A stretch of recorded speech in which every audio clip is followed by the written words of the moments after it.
All right, we have been looking forward to this, not even all week long, all month long. Arthur C. Brooks is an expert on happiness. He's a Harvard professor, a columnist for The Atlantic, and the author of 13 books, including the #1 bestseller, which I just finished reading, From Strength to Strength. It is amazing. Thank you. Okay, Arthur's newest book is also a #1 bestseller. He co-authored it with somebody you may know. Her name is Oprah, and it's called Build the Life You Want, The Art and Science of Getting Happier. Hi, Arthur. Hi, nice to see you. By the way, this is such a thrill. This is the first time I'm meeting you. Yeah. I've been reading your books, and I'm just inspired. And I love what you say about happiness and how a lot of people say, if I'm happy, I'll feel good. Just get me to happy. Yeah, right. But that's not it at all. It's a terrible goal because we can't get to happy. It's not a destination. It's a direction. Yeah. We can all get happier if we actually understand a little bit of the science and change our habits. But if we say, look, I got to be happy, then we're setting ourselves up for failure and frustration. We won't be able to manage ourselves appropriately. That's a really important thing for us to remember. Oprah calls it not happiness, happierness. Happiness. That's the goal. She's so great with words, right? So we write a book together, and I'm doing all the science. And she says, we need a word. And that's happiness. It's happiness. And I love that you write about the fact that we don't have to be happy all the time. I mean, first of all, that's completely unrealistic. Yeah, it's also dangerous. You know, we have negative and positive emotions, and the biggest mistake that we make is saying, I don't want bad feelings. Yes, you do. You need negative emotions. You'd be dead without negative emotions. They exist because they're information about the outside world. The point is, you need to learn from them, grow from them, and manage them. And that's a lot about what Oprah and I write about. That's the work, is learning to manage your emotions so they don't manage you. And when you do that, when you really crack the code, you're alive. You're having the good and the bad feelings, and it's all part of the life experience, and they're not running your life and making you miserable. I like how you guys say emotions are just kind of a tap on the shoulder. They're not the thing. It's like reminding you you're angry, but there's something that's going on that you need to address. Exactly right. You're not your emotions. Yeah. You're a person with emotions. Yeah. And that's an important thing to keep in mind. So we talk about this technique called metacognition. Big, fancy word. Yeah, we academics talk that way. It's basically thinking about thinking. It's understanding yourself. You got to have a PhD in you. Right? I mean, it's Hoda studies is really what your PhD is in. And once you understand yourself, you can get a little bit of distance between yourself and your emotions. Yeah. And then you can actually manage your emotions. You do this through prayer, through meditation, through journaling. There's so many ways to do it. And once you get a little bit of space, your life can really change.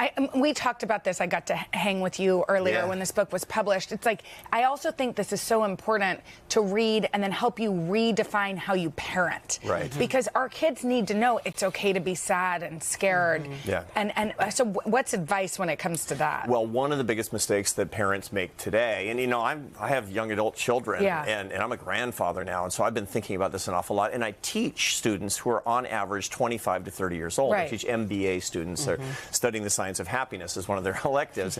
And one of the things that I see is that parents are too freaked out about their kids being unhappy.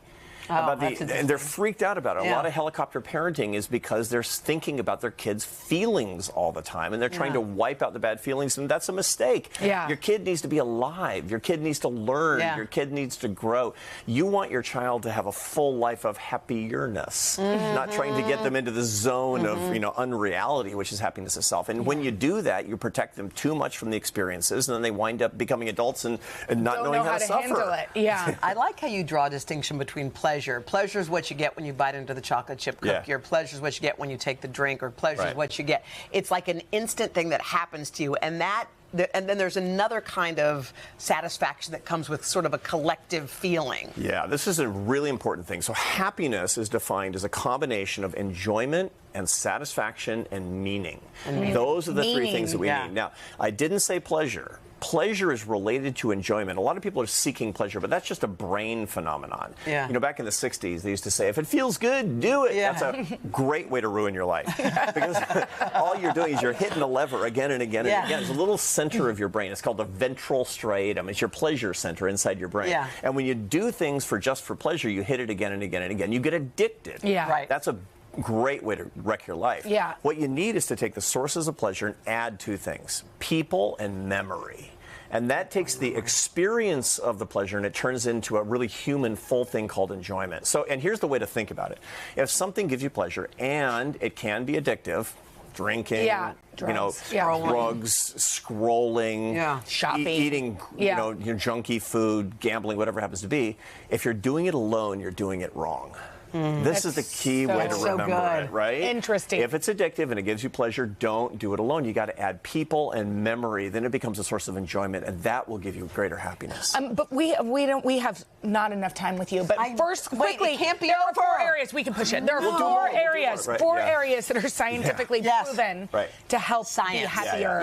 Yeah, 4 investments, kind of the happiness 401k plan. Where should you invest your time? Your faith, your family, your friendships, and serving other people with your work. Yeah. These are the big 4. Like, people spend a lot of time on things that are kind of extraneous and little things and, self-improvement things that are just kind of at the margins. The big 4 are your transcendent life, your faith or your spirituality, your philosophy of life.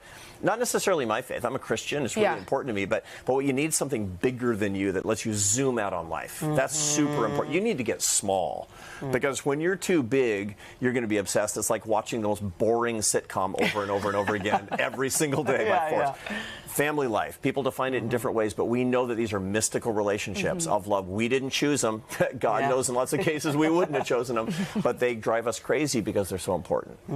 The third is friendships. Now, today, a lot of people have a lot of friends, but they're not real friends.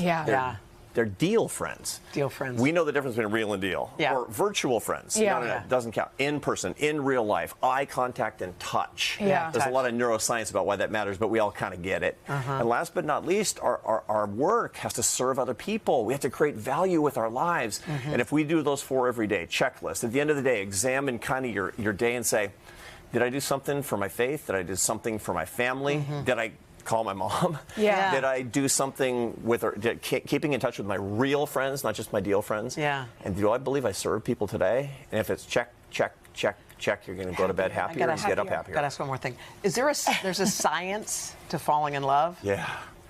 There's a science. I want to hear what this is. So this is what my students are, 28 years old. This is what they really is like. And Professor Brooks, forget all the other stuff. Let's just talk about how to fall in love and stay in love, which is really important. So the brain goes through a series of very discrete steps when you're starting to fall in love. It has a lot of, there's sex hormones, and then there's neurotransmitters that are starting to fire, and all kinds of complicated chemistry that's going on. But ultimately, the science of falling in love says this. There's a lot of, passion at the very beginning, a lot of infatuation at the very beginning, but the goal of falling in love is friendship. That's really what it is. And so what I tell my students is the goal of your partnership, it shouldn't be being passionate forever. That's Disney movies. Like happily ever after and, looking into each other's eyes and being deeply in love. Like, I've been married 33 years. And, she's watching. Careful. Hey, she's a fan. Hey. But the whole point is that your relationship should be tending toward best friendship. That's the science, because that uses there's actually a neuropeptide. It's a hormone that functions in the brain called oxytocin. That's the hormone of human bonding. And ultimately, that's what links you to your intimates, to your children, to your closest friends, and to your spouse, and this kind of companionate love. Can be plenty passionate, still will be, but that's really the goal. The science of falling in love and staying in love is getting to deep friendship at the end of the day. That's why marriages are satisfying and they really last. Okay. By the way, you're doing this really cool thing with The Atlantic, where every day one key to getting happier. What does Oprah say again? Oh, happiness. Happiness. Defining happiness. 31 days to happiness. So we can check it out. We'll put it on our website. We'll put it on our website. It's Thank super you so fun. much, Arthur. Arthur, nice to see you. What a thrill. Great Come to be back. with you. We need more. Why is it over? Wait, why is it over? We need more. Check out buildthelifeyouwantittoday.com/books.